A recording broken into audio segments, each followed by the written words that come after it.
ഇതുണ്ടാവണേന്ന് പ്രാർത്ഥന ഉണ്ടായിരുന്നു. പക്ഷെ അതുപോലും അല്ലാതെ നല്ലൊരു വീട്ടിലേക്കാണ് ഞങ്ങളെ മോനെയൊക്കെ കൊണ്ടുവന്നാക്കി തന്നു. അതിൽ സന്തോഷമുണ്ട്, ഞങ്ങൾക്ക് നന്ദിയുണ്ട്.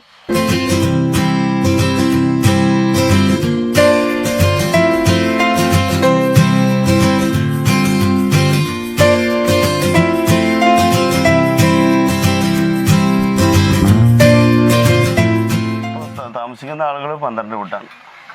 ഇനിയിപ്പോൾ വരി ഫൗണ്ടേഷൻ നിർമ്മിച്ച് നിങ്ങൾ 15 വീട് ഇപ്പോൾ ഇതിലുണ്ട്. അപ്പുറത്ത് 24 വീടുമാണ്. ഇതിന് പുറത്ത് ഒരാക്കുമ്പോഴുണ്ട്. അങ്ങനെ 25 വീടാണ് അപ്പുറത്ത് ആക്ട് ഓൺ ചെയ്തിട്ടുള്ളത്. ഇപ്പോൾ ഇവർ ഏകദേശം 25 വീട് വരി ഫൗണ്ടേഷനുമായി. അടുത്ത മാസത്തോടെ എല്ലാവരും പുതിയ താമസക്കാരെ കൊണ്ടുവരും. ഷവൊക്കെ റെഡി ആയിട്ടുണ്ട്. മാനാക്ക ഇല്ലെങ്കിൽ ഞങ്ങളില്ല, സത്യത്തിൽ അതാണ്. മാനാക്ക എന്ന് ഞങ്ങളോട് പറഞ്ഞ് നിങ്ങൾക്ക് ഇനി ഒരു ബുദ്ധിമുട്ടും ഉണ്ടാവില്ല, നിങ്ങൾക്ക് ജീവിതത്തിലേക്ക് എന്നും ഒരു വഴിത്തിരിവായിട്ട് ഞങ്ങൾക്ക് എന്നും കാണിച്ചു തന്നൊരു മാർഗ്ഗമാണിത്. ഈ വീട് പറഞ്ഞാൽ ഞാൻ ജീവിതത്തിലൊരു വീടിൻ്റെ സ്വപ്നം പോലും കണ്ടിട്ടില്ല. ഇങ്ങനെ വിചാരിക്കാറുണ്ട്, ഒരു ഷെഡ് വെച്ച് കെട്ടി താമസിക്കാനുള്ളൊരു ഇതുണ്ടാവണേന്ന് പ്രാർത്ഥന ഉണ്ടായിരുന്നു. പക്ഷെ അതുപോലും അല്ലാതെ നല്ലൊരു വീട്ടിലേക്കാണ് ഞങ്ങളെ മോനെയൊക്കെ കൊണ്ടുവന്നാക്കി തന്നു. അതിൽ സന്തോഷമുണ്ട്, ഞങ്ങൾക്ക് നന്ദിയുണ്ട്. ഈ മനുഷ്യന്മാരൊക്കെ ചിന്തിക്കണത് ഈ സമ്പത്തൊക്കെ നമ്മൾ ഓരോ ഏക്കറുകൾ വാരി കൂട്ടുമ്പോൾ ഇതൊക്കെ നമുക്ക് എന്നും കാലാകാലം ഉണ്ടാവുന്നോ? പക്ഷെ നമുക്കിത് കാലാകാലം ഉണ്ടോ? നമ്മളൊക്കെ ഒരു മരണമല്ലേ, അതിനൊരു വിട്ടുവീഴ്ച നമുക്കില്ലല്ലോ. നമ്മൾ വാരി കൂട്ടുന്ന ഈ സമ്പത്ത് മറ്റുള്ളവരെ വേദനിപ്പിച്ചുകൊണ്ട് വാരി കൂട്ടുന്നത് അതൊക്കെ അവസാനിപ്പിക്കുന്ന ഒരു ദിവസമുണ്ട്. ആ സമയം നമ്മൾ എവിടെ വെച്ച് എപ്പോഴും നമുക്ക് പടച്ചം വരെ നമ്മളെ പിടിക്കുന്ന ഉറപ്പാണ്. പിന്നെ എന്ത് സമ്പത്ത് കൊടുത്തതുണ്ടാവും. പെരുമാതുറ കടപ്പുറമായിരുന്നു, ഞങ്ങൾ അവിടെയാണ് താമസിച്ചത്. കിടക്കാടൊന്നും ഇല്ലായിരുന്നു. ഒരു നീല താറപ്പൊക്കെ കെട്ടി ഞാനും 3 പേരക്കുട്ടികളും മകൾ മരിച്ചു പോയി. അപ്പോൾ ആ കുട്ടികളെ ഇട്ടുകൊണ്ട് വളരെ കഷ്ടപ്പാടിലാണ് ഞങ്ങൾ ജീവിച്ചത്. അവിടെ നിന്ന് ഞങ്ങൾ നിലയില്ലാത്തൊരു അവസ്ഥയിലെത്തിയപ്പോഴത്തേക്ക് ഞങ്ങളെ ഈ മനസ്സ് നിറഞ്ഞൊരു പ്രകാശം പോലെ ഈ മാനം ഞങ്ങൾക്ക് വേണ്ടി 2 പേരെ വിട്ടൊരു ഫോൺ കോൾ ഞങ്ങൾ ചെയ്തപ്പം കിട്ടി. അങ്ങനെ ഞങ്ങളെ വന്ന് കണ്ട് ഞങ്ങൾക്ക് വയറ് നിറച്ചും ഭക്ഷണമൊക്കെ വാങ്ങിത്തന്ന് ഞങ്ങൾക്ക് പൈസയൊക്കെ തന്ന് ഞങ്ങളെ സന്തോഷിപ്പിച്ച് വന്ന്. അത് കഴിഞ്ഞ് പിറ്റേ മാസമായപ്പം വന്നും കൊണ്ട് 10-ാം തീയതി ഇവിടെ വരണമെന്ന് വന്ന് സ്വർഗത്തിൽ ഒരു വീട് പോലെ ഞങ്ങൾക്ക് കിട്ടി. ആ നിറഞ്ഞ ഒരു പൊന്നുമോൻ്റെ മനസ്സും നന്മയും ഞങ്ങളെ കണ്ണുനീരും തുടച്ച് ആ ചിരി കണ്ടാൽ തന്നെ ഞങ്ങൾക്ക് ഒത്തിരി പ്രകാശമാണ്. അത്ര നല്ലൊരു മോനാണ്. ആ നാസറിൻ്റെ ആ നല്ല ഒരു സ്നേഹവും സമ്പത്ത് പോലെ ഞങ്ങൾക്ക് സമ്പത്ത് തന്നെ അവൻ ഞങ്ങൾക്ക് കിട്ടി. ഞങ്ങളിവിടെ സുരക്ഷിതയാണ്, സന്തോഷമാണ്. ഞങ്ങൾക്ക് ഈ ദുനിയാവിൽ ഇങ്ങനെ കിട്ടുമെന്ന് പോലും ഞങ്ങൾ ഒരിക്കൽ പോലും സ്വപ്നം കണ്ട ഒരു വീടല്ല ഇത്. ഇത് കിട്ടിയതിൽ ഏറ്റവും സന്തോഷിക്കുകയാണ് സാധുക്കളായ ഞങ്ങൾ. ആ പൊന്നുമോന് വേണ്ടി ഞങ്ങൾ ദ്വാ ചെയ്യണം. മരണം വരെ അങ്ങനെ നീർക്കായുസ് കൊടുക്കട്ടെ. ഇനി എല്ലാവർക്കും കൊടുക്കാനും അല്ലാഹു തൗഫീഖ് ചെയ്തു മാറാക്കി കൊടുക്കട്ടെ. ഇപ്പോൾ ഈ മനുഷ്യന്മാരൊക്കെ മുഖത്ത് കണ്ട സ്നേഹവും ഒരു പ്രാർത്ഥനയും കണ്ടില്ലേ, ഇതൊക്കെയാണ് സമ്പത്ത്. ഇതാണ് യഥാർത്ഥ സമ്പത്ത്. മനുഷ്യൻ ഇനി ചിന്തിച്ചില്ലെങ്കിൽ കൊറോണ എന്ന് പറഞ്ഞ മാരക രോഗം വന്ന് അതിപ്പോൾ താൽക്കാലിക ടെസ്റ്റാണ്. ഇതിനെക്കാട്ടും വലിയ രോഗത്തിലേക്കാണ് പടച്ചമ്പല ഇനി എത്തിക്കുക. ഈ പണക്കാരായ മനുഷ്യർ വെള്ളം കൊടുക്കൂല, വഴി കൊടുക്കൂല.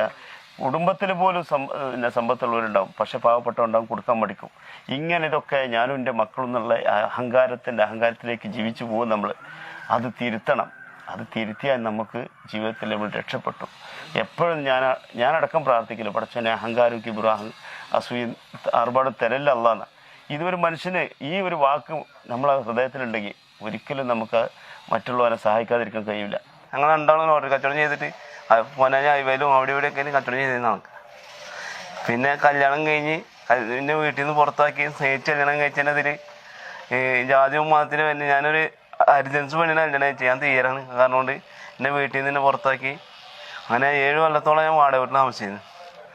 അങ്ങനെ ഞാൻ പേപ്പറിലും മൊബൈലൊക്കെ വിട്ടിട്ട് മുന്നേ മാനൊക്കെ ഒന്ന് കണ്ട് മറിഞ്ഞിട്ട് എൻ്റെ ഭാര്യ വീട്ടിൽ വന്ന് കണ്ട് അങ്ങനെ ഷൂട്ടിക്ക് ഇങ്ങനെ വീട് വന്നതാണ്.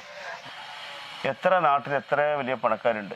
എത്രയോ ആളുകൾ വാടക കൊടുക്കാൻ കഴിയാതെ വാടകക്കാരൻ വന്ന് വലിയ ബുദ്ധിമുട്ടിക്കുമ്പോൾ ഓരോ ഡേറ്റ് മാറ്റിയിട്ട് അവസാനം പുറത്തേക്ക് പോകണം എന്നുള്ള. ഇപ്പം നമ്മളെ മണികണ്ഠേട്ടനെ കണ്ടു, ലോട്ടറി വിൽപ്പനക്കാരൻ. അദ്ദേഹത്തിനോട് വാടകക്കാരന് പല പ്രാവശ്യം വാടക വെച്ചിട്ട് കൊടുക്കാൻ കഴിയില്ലാണ്ടപ്പോൾ പിന്നെ 3 ദിവസം സമയം കൊടുത്തു. ആ സമയത്താണ് അദ്ദേഹത്തിനെ പുറത്താക്കേണ്ടത്. വിളിച്ച് കരഞ്ഞു എന്നോട്. ഇന്ന് അദ്ദേഹത്തിൻ്റെ ഒരു സാഹചര്യം കണ്ടല്ലോ. അപ്പോൾ ഒരു നാട്ടിൽ 3 ലക്ഷം എന്ന് പറഞ്ഞാൽ 30 ആൾ കൂടിയാൽ 10,000 ഉറുപ്പ്യ വെച്ചെടുത്താൽ ഒരു വീട് വെച്ച് കൊടുക്കുക. നിങ്ങൾ കണ്ടല്ലോ, 2 ബെഡ്റൂം, അതിൽ ബാത്റൂം, അതിൽ കിച്ചണ്, ഹാള്, എല്ലാ സൗകര്യമുണ്ട്. അപ്പോൾ നമുക്ക് വെറും 6 ലക്ഷം 8 ലക്ഷം ഉറുപ്പ്യൻ്റെ വീടൊന്നല്ല കൊടുക്കേണ്ടത്. മാന്യമായി 6 ലക്ഷം ഉറുപ്പ്യൻ്റെ 2 കുടുംബത്തിനെ നമുക്ക് സംരക്ഷിക്കാം. 100% നമ്മളൊക്കെ ഓരോ നാട്ടിലുള്ള വ്യക്തിത്വങ്ങളും ശ്രദ്ധിക്കേണ്ട ഒരു കാര്യമാണ്. കഴിയുമെങ്കിൽ ഇങ്ങനത്തെ ഒരു വീടുകൾ വെച്ച് കൊടുത്തിട്ട് ഐറ്റങ്ങളെ ജീവിതത്തിൽ സന്തോഷിപ്പിക്കുക. ആ കൊടുക്കുന്ന അല്ലെങ്കിൽ ആ കുടുംബത്തിന് ഒരു സംരക്ഷണം കൊടുക്കുന്നത് ആയിരിക്കും നമ്മളെ ജീവിതത്തിലെ ഏറ്റവും വലിയ യഥാർത്ഥ നമ്മൾ സമ്പാദിച്ചു കൂട്ടുന്ന സമ്പാദ്യം. അല്ല, മൂപ്പരതിൽ നല്ല പ്രാർത്ഥന തന്നെ. നല്ല ആയുസ് കൊടുക്കട്ടെ. എൻ്റെ മനസ്സിൽ മൂപ്പരൊപ്പം ഇന്ന് ഞങ്ങളെ ദൈവം, നമ്മളെ പടച്ചമ്പുരാൻ തന്നെ മൂപ്പര്.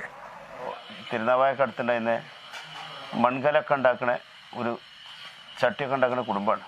ആ അമ്മ ആ ടാർപ്പാൻ്റെ ഉള്ളിൽ കിടക്കുന്ന ആ ഒരു അവസ്ഥ ഒന്നും ആലോചിച്ചുകൂടാ. കാരണം വേർത്ത് കുളിച്ചിട്ട് ചുട്ട് എങ്ങനെ പറയുന്ന എനിക്കറിയില്ല, അത്രയും ചൂടായിരുന്നു ആ വീടിൻ്റെ ഉള്ളിൽ. ഒരു 2 മിനിറ്റ് ഞങ്ങൾ നിന്നപ്പോൾ എല്ലാവരും പുറത്തേക്ക് ഇറങ്ങി. അതിൻ്റെ ഉള്ളിൽ സുഖമില്ലാതെ വെറും കിടപ്പിലായ ഒരു അമ്മ മരണത്തോട് മല്ലടിച്ച് കിടക്കണേ. ഇന്ന് ആ അമ്മനെ ഉടനെ നമ്മൾ ഇവിടെ കൊണ്ടുവന്ന അന്നത്തെ ആ ഒരു സമയത്ത് തന്നെ ഇന്നതിൽ താമസിച്ചപ്പോൾ ഇന്ന് കണ്ടല്ലോ അതിൻ്റെ മുഖത്തുള്ള സന്തോഷവും തടിയും ആരോഗ്യവും ഇന്ന് നടക്കാൻ പോലും കഴിയുന്നൊരവസ്ഥയിലെത്തി. നമ്മൾ പൊന്നാനിയുള്ള അലിമുമ്മക്കാനെ കണ്ടു. 9 വർഷമായി അദ്ദേഹം പൊന്നാനിയിൽ വല്ലാത്തൊരു അവസ്ഥയിലേക്ക് ആ കിടത്തം. ബഹുമാനപ്പെട്ട നമ്മുടെ മുനിസിപ്പൽ ചെയർമാൻ മോമുഞ്ഞക്ക വിളിച്ച് പറഞ്ഞിട്ട് ഞങ്ങളവിടെ എത്തിയത്. ആ ഒരു സാഹചര്യം കണ്ടപ്പോൾ മോമുഞ്ഞക്ക പറഞ്ഞത് മാനോ കൊടുക്കുകയാണെങ്കിൽ ഏറ്റവും അർഹനാണെന്ന് പറഞ്ഞു. തീർച്ചയായിട്ടും ഞങ്ങളവിടെ പോയി കണ്ടപ്പോൾ കെട്ടിപ്പിടിച്ചിൻ്റെ മുഖത്തൊരു മുത്തം തന്ന അദ്ദേഹം ഈ വയസ്സായ 93 വയസ്സായ ഇക്ക. കാരണം നിങ്ങൾക്ക് വീട് ഞങ്ങൾ ഏറ്റു എന്ന് പറഞ്ഞപ്പോൾ ഇപ്പോൾ ഇവിടെ കൊണ്ടുവന്ന് അദ്ദേഹത്തിൻ്റെ സന്തോഷത്തോടുള്ള കെടുത്തങ്ങൾ കണ്ടല്ലോ. ഇതൊക്കെ തന്നെയാണ് സത്യത്തിൽ ജീവിതത്തിൽ നമ്മൾ ചെയ്തു കൊടുത്ത വലിയ സമ്പത്ത്. കാരണം ഓരോ പേർക്കാരുടെ നിങ്ങൾ പോയി നോക്കിയാലും അറിയാം, അവർ മുഖത്ത് കാണുന്ന ഒരു പുഞ്ചിരിയും സ്നേഹവും. അവർ ഇവിടെ ഏത് വീട്ടിൽ നിന്ന് നിന്നാലും ചായ കുടിച്ചിട്ട് ഇവിടെ പറഞ്ഞേക്കുള്ളൂ. അത് നമ്മളെ ബാങ്കിൽ ഞാൻ കുറേ ഡെപ്പോസിറ്റ് ചെയ്ത് വെച്ചാൽ കിട്ടുമോ? ഇവരെ പ്രാർത്ഥനകൾ കണ്ടില്ലേ? അവർ മനസ്സുകൊണ്ട് പ്രാർത്ഥിക്കാണ്ടല്ലോ. ഇത്രയും പ്രായം വന്ന അല്ലെങ്കിൽ ഇത്രയും മാനസികമായിട്ട് വേദന അനുഭവിച്ച അവർക്ക് ഇന്ന് നമുക്കൊരു സ്വർഗീയ ജീവിതം പോലെയാണ് അവർ കാണുന്നത്. നമ്മുടെ വാക്ക് അങ്ങനെ തരില്ലേ, ഞങ്ങളിന്ന് സ്വർഗത്തിലാണ് മോനെ. എന്തായാലും മനുഷ്യർ ഒരുപാട് നിങ്ങൾ പറഞ്ഞ മാതിരി ഭൂമി ഏക്കറുകൾ വാരി കൂട്ടിയിട്ടുണ്ട്. എത്ര എവിടേക്കാണ് കിടക്കുന്നത് പോലും അറിയില്ല, അത്രക്കും ഭൂമിയുണ്ട്. പക്ഷേ ഇതിനൊക്കെ തിരിച്ചു കൊടുക്കാനുള്ളൊരു മനസ്സും പാവപ്പെട്ടവൻ്റെ അവസ്ഥ കണ്ടിട്ട് കണ്ടറിഞ്ഞ് സഹായിക്കാനുള്ളൊരു വഴിയും അവർക്കൊക്കെ മനസ്സുണ്ടാവട്ടെ. അതിന് നമ്മൾ